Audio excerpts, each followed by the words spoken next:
Muy buenas noches, saludo cordial para todos nuestros televidentes, gracias por el voto de confianza, por ver el programa, por hacernos comentarios, por escribirnos al correo del programa, por compartir con nosotros siempre sus inquietudes, porque la idea es construir conocimiento jurídico. Soy Juan Carlos Hurtado Ochoa, abogado, director y presentador de este espacio de servicio.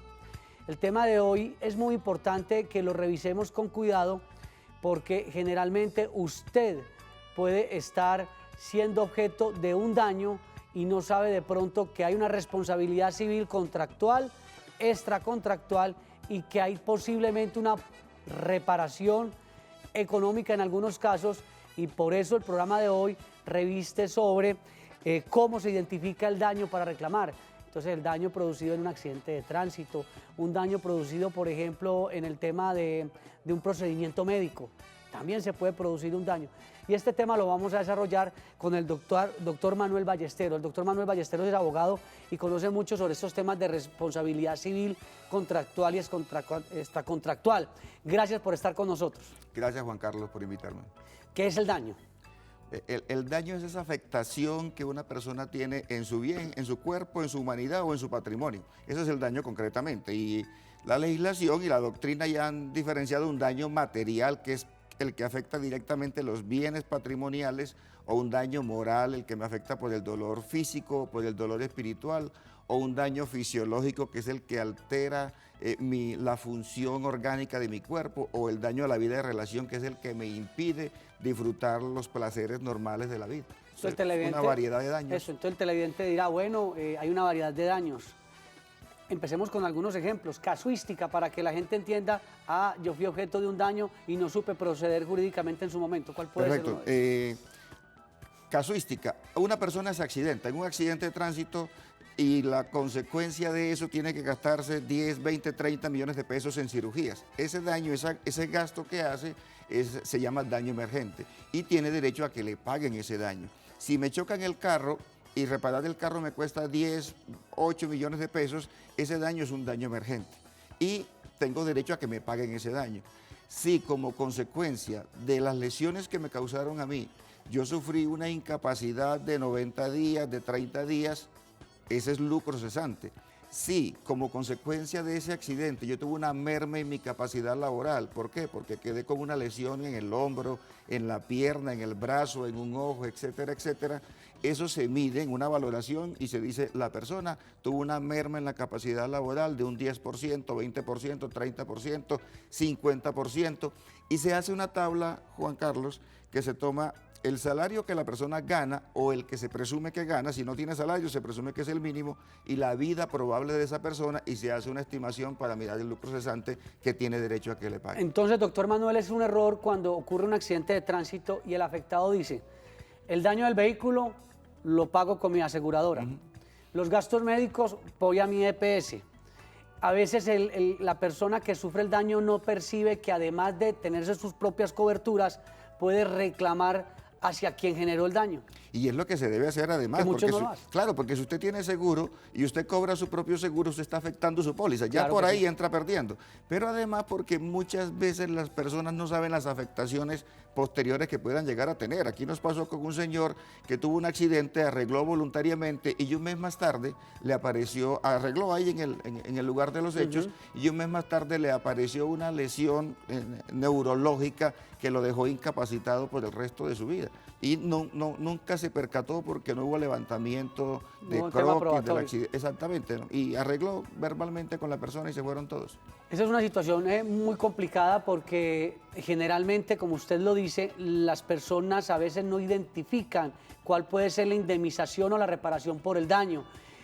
Siempre debe haber un daño, es decir, si hubo una colisión entre dos vehículos y cosas menores se puede, digamos, que conciliar, pero ¿cómo identificar que efectivamente hubo un daño en el cual uno debe solicitar, digamos, una reparación? En primer lugar, uno le diría a las personas un poco de prudencia. A veces la magnitud del impacto da idea de la cantidad de daño que uno sufre, aunque uno no lo perciba en el momento. Y a partir de ahí se comienzan a hacer las valoraciones. Habrá daño pues que es irrelevante para cobrarlo y que el costo de cobrarlo puede ser más alto que el beneficio que se espera. El beneficio no, porque aquí realmente no hay un beneficio.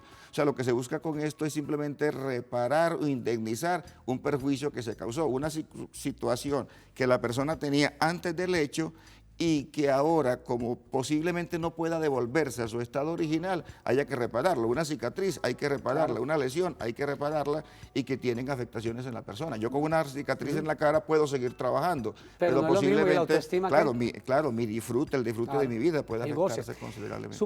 Hablemos del lucro cesante. Y entonces ocurrió el accidente y durante 3 meses yo no puedo ir a trabajar o desempeñar mis labores cotidianas, pero me están pagando unas incapacidades, digamos, la EPS.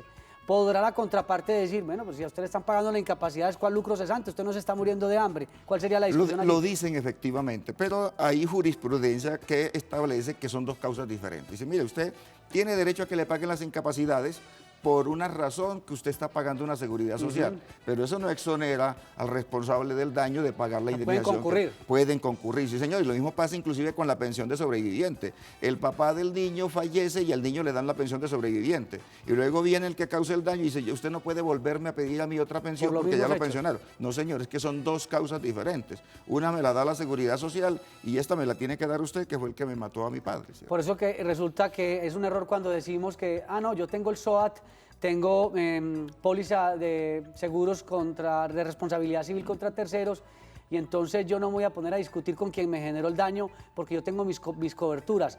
No hay problema, pueden concurrir tanto la cobertura propia como el deber de cancelar otra serie de situaciones que usted debió sufragar también. Claro, porque en derecho se habla de causa y tiene una causa diferente. La causa del seguro es que yo pago el seguro y la causa de que me indemnicen es que alguien me causó un daño con imprudencia, ¿cierto? De manera imprudente, no guardó las normas de tránsito, por ejemplo, y me causó un daño y me tiene que pagar por ese daño. Este tema que vamos a mencionar de pronto puede resultar un poco técnico, pero vamos a tratar de volverlo un poquito más sencillo. Siempre se dice que hay que determinar el nexo causal. Entonces, las aseguradoras buscando desvirtuar el nexo causal, y los que estamos defendiendo a los afectados tratando de buscar el nexo causal. ¿Cómo opera ese terreno? Claro, ahí? y en esta materia inclusive se habla de presunciones. Aquí entra a presumirse porque tendrían que desvirtuar esa presunción. Si una persona va en un vehículo que se choca y fallece, tendrían que probar que falleció como consecuencia de un infarto. Esa persona falleció como consecuencia de un infarto, falleció como una causa extraña al accidente. Pero en principio, si en el accidente la persona se encuentra fallecida, ¿qué se entiende que falleció? Que falleció como consecuencia del impacto. Y esa es la relación causal. Ya comprendo. Entonces, no, es que él falleció no producto del accidente porque ya venía con una enfermedad terminal, por citar un ejemplo. Por ejemplo, sí, señor. Ahí no hay necesidad, digamos, de aportar unas pruebas específicas, ¿o qué? Claro, pero les toca entrar a demostrar a los que quieren alegar la falta de responsabilidad que la persona se falleció por otra razón. Muy complicado. O lo que es lo mismo, una persona de 20 años fallece en un accidente de tránsito y yo digo, esta persona tenía una vida probable de 50 años más. Y me dicen, no, porque tenía cáncer y tenía metástasis y ya la vida probable era 1 año. Bueno, ya me desvirtuaste la vida probable que yo había dicho, perfecto, no me indemnicen por 50 años, sino por 1 año. Eso de la vida probable me parece sumamente interesante porque cuando, sobre todo los jóvenes, sufren accidentes de tránsito, allí también muchas veces se concilia muy rápidamente y ahí está la vida probable. Ese joven de 25 años tenía, digamos, una vida probable de 40 años, por citar un ejemplo. Exacto. Son 40 años en los que probablemente no va a poder desarrollar actividades académicas o actividades laborales o actividades de vida-relación, hasta probablemente tener una vida-relación que es obviamente con su familia y su pareja. Claro, porque es que el lucro cesante tiene que ver simplemente con lo que yo me puedo ganar, pero yo no vivo para trabajar, las personas no vivimos para trabajar, trabajamos para vivir, trabajamos para disfrutar. Entonces todos esos espacios de disfrute adicional, de yo salir de trabajar y irme a pasear, a montar bicicletas, etcétera, etcétera, la puedo perder como consecuencia de unas lesiones. Y eso es lo que se llama daño de la vida de relación y se maneja también como perjuicio fisiológico y que yo tengo derecho a que me paguen. Porque está bien, me pagas el lucro cesante, que es que ya no puedo ganar dinero. Ahora págame lo que dejo de disfrutar, que es completamente diferente. Además muy subjetivo, ¿no? trazar esos prejuicios. Claro, pero hay formas, hoy que todos tenemos nuestra vida trazada en las redes sociales, podemos definir y probar. ¿Por qué? Porque yo tengo fotos tirándome del parapente, porque tengo fotos montando bicicleta, viajando, y esa es mi vida de relación. Bueno, pasemos de los accidentes de tránsito, que es uno, digamos, de los temas que yo quería abordar hoy aquí. Pasemos también al de la responsabilidad médica. Perfecto. Porque entonces los médicos, al igual que los abogados, se dice que el trabajo es por medio, más no por resultado. O sea, en la medicina no le pueden prometer a uno que habrá un resultado, porque obviamente el ser humano es distinto. ¿Cómo? Ahí sí que es difícil el tema de la responsabilidad médica. Es difícil, pero hay algo que se ha venido desdibujando con el tiempo. Porque una cosa es cuando usted contrata directamente con el médico, cuando uno tenía el médico de familia hace 25 años o más. Hoy realmente no es que tengamos médicos de familia, yo contrato con una IPS que a su vez, o voy a una IPS que a su vez es contratada por una EPS, entonces yo no tengo un médico, yo tengo una cantidad de médicos que me atienden, a las 10 de la noche me atiende uno, a las 6 de la mañana me atiende otro, entonces puedo identificar una falla en un médico concreto. El que me iba a hacer la cirugía, que dejó gasa en mi organismo, que dejó unas pinzas en mi organismo, que me hizo la cirugía en la pierna que no era, puede haber un error concretamente en el médico. Pero puede pasar, y aquí se ha evidenciado, que usted llega, por ejemplo, en urgencias y se encuentra que hay 5 médicos generales atendiendo en una jornada de 24 horas y que hubo 300 o 400 pacientes. Sí, claro. Por Dios, si la IPS tiene 5 médicos generales atendiendo a 400 pacientes, puede ser rigor. Desde luego que ese médico no tiene forma de hacer un adecuado tratamiento, claro. Y entonces la responsabilidad deja de ser del médico y comienza a ser directamente de la IPS, y ya no es una obligación de medio, sino de resultado, porque yo voy no para que me dejen esperando, yo voy para que me atiendan efectivamente. Hemos querido tocar este tema de la responsabilidad médica también, porque precisamente muchos televidentes dicen, es que en el gremio de la medicina hay tanta solidaridad de cuerpo que es muy complicado el tema de la carga probatoria. La carga de la prueba me imagino que le toca al paciente, demostrar que hubo la negligencia del médico. ¿Cómo hacen los abogados que trabajan en ese tema? En el enfrentamiento con el médico efectivamente le toca al paciente. Además, ellos tienen algo que llaman juramento hipocrático, que es tratarse como hermano, entonces no van a traicionar de alguna manera al hermano. El otro punto de vista que encontramos en algunos médicos es que nos dicen, es que ese señor que hizo ese daño, que se comportó de esa manera, no es un verdadero médico, tiene título de médico, pero no es un verdadero médico. Luego yo no falto a mi juramento hipocrático porque ese no es mi hermano, porque mis hermanos no se comportan de esa manera. Pero en muchos casos la prueba es tosuda, pues cuando la historia clínica comienza a hablar, porque todo está en historia clínica, a veces se vuelve difícil de interpretar esa historia clínica, pero hoy hay hechos que son bastante notorios de esa responsabilidad médica. El tiempo... Hechos notorios que se van volviendo... Porque el médico, y perdona lo interrumpo, el médico me parece una labor sumamente difícil, porque tenemos entendido que el médico tiene la responsabilidad individual. Claro. No es que es el hospital o la EPS o la IPS, el médico.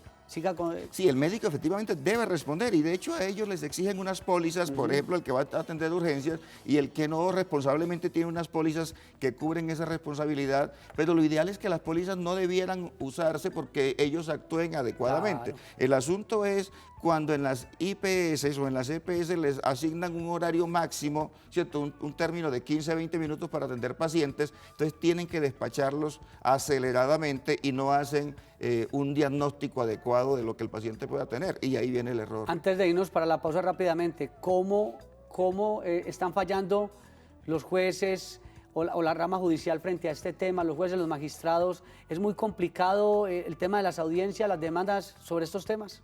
Es bastante difícil, pero es por la dificultad probatoria. Afortunadamente, pues los jueces, y en el caso de Medellín particularmente, los jueces del circuito, los jueces civiles municipales y los civiles del circuito están bastante pues adiestrados en esto, entonces hacen una adecuada lectura de las historias clínicas, hacen una buena confrontación de los dictámenes. A veces con los peritos hay dificultad porque aquí nos hemos quedado con una sola institución que hace peritajes y entonces se pierde de alguna manera la ecuanimidad, el equilibrio a la hora de los dictámenes periciales. Muy bien, vamos a ir a una corta pausa y ya regresamos también con televidentes y con datos importantes en el día de hoy.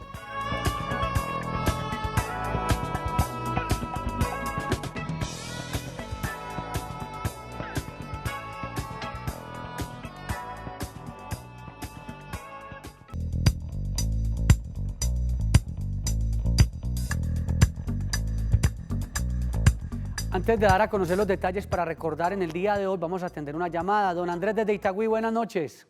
Buenas noches. Tengo una preguntita para el doctor. Claro. Hace unos días tuve un accidente de tránsito y la persona con la que me choqué no tenía SOA del seguro obligatorio. El hombre me decía que cuadráramos, pues. ¿Es conveniente hacer eso o no? Muchas gracias, don Andrés. Lo que decíamos, doctor Manuel. ¿Qué hacer en esos No casos? sería conveniente en principio porque estaría borrando la huella para después reclamarle al FOSIGA.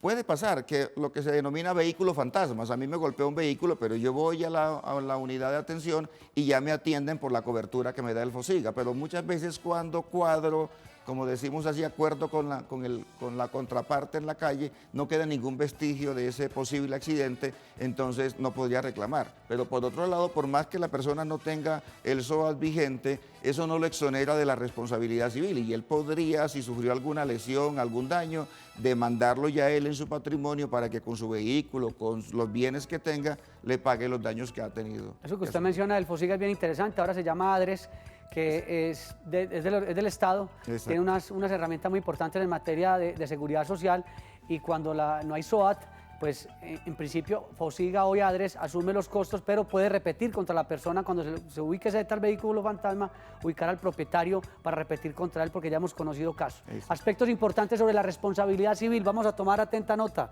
para recordar.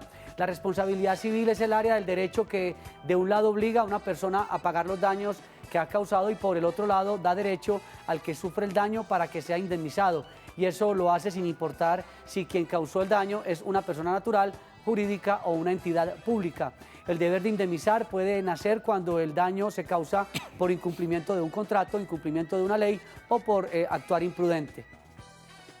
En este último caso, el actuar imprudente podría ser la responsabilidad médica, puede ser porque no brindaron la atención adecuada y oportuna, lo que puede ser atribuible al médico de una clínica de una EPS.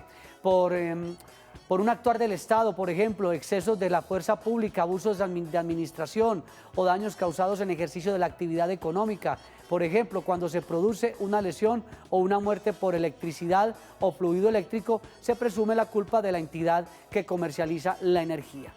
Y finalmente, la responsabilidad se puede generar en un accidente de tránsito, sin importar si la víctima es pasajero o peatón.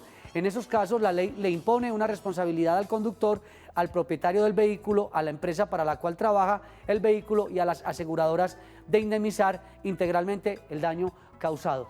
Doctor Manuel, importante esto de las aseguradoras, de tener no solamente el SOAT, sino también el seguro de responsabilidad contra terceros. Aquí en Colombia hemos dicho, no, que no nos cobren el SOAT, que ese SOAT no sea obligatorio, mientras que en Europa, además del SOAT, hay un seguro de responsabilidad contra terceros por los daños que se pueden causar.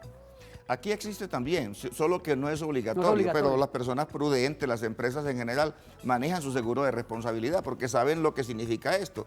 La actividad del tránsito de vehículos está catalogada como una actividad peligrosa y eso genera de alguna manera una simetría a favor de la víctima, de manera que se presume la responsabilidad del conductor del vehículo, del que participó en ese accidente, en la causación del daño. Y ya hace más fácil, elimina prácticamente las barreras probatorias, de tal suerte que la víctima solamente va a probar el monto del daño porque la responsabilidad del que causa el daño por accidente de tránsito o también por el transporte de energía o también por el uso de armas de fuego, que son actividades peligrosas, en ese caso la carga probatoria disminuye considerablemente. Supongamos que yo genero el daño en un accidente de tránsito, produzco el daño.